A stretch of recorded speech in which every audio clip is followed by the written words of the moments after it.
Did you know that 70% of change initiatives fail in the workplace? But why? Well, in this video, I'll share 7 reasons that this happens so that you can avoid them. My name is Vint. I work with businesses to develop effective leadership and management. So, reason number one, there is no urgency to change. We don't understand really why we need to, or maybe only the leadership team understand, but they're not able to translate that into why it matters and why we need urgency for everybody else in the company. Reason number two, no steering group to guide it happening. A steering group needs to be made up of people with positional power. It's no good if the CEO is not interested in this change. It needs people with expertise to make it happen. So if you've got a leadership team that don't really understand what they're trying to achieve, again, it's not likely to happen.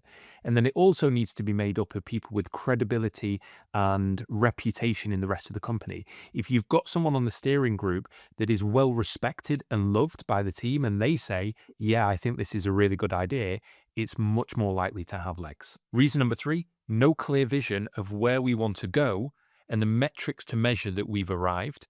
If you don't have metrics, you have no idea whether you've gone off on a tangent. Reason number four, not communicating the vision enough or in a variety of ways.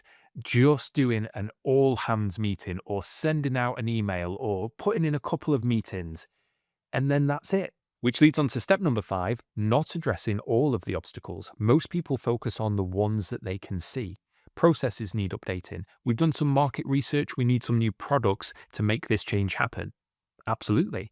But what about the hidden obstacles? What about people's thoughts and feelings, their frustrations, their anger, their dislike of change, the disruption to status quo, their frustration of not being genuinely consulted and discussed?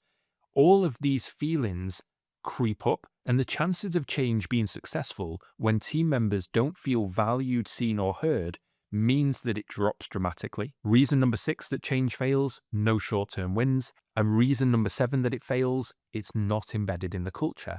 We look at these short wins. All right, we've put in a new process, we've designed this new document, we've created a new product for the market. Lovely, tick, we've made the successful change.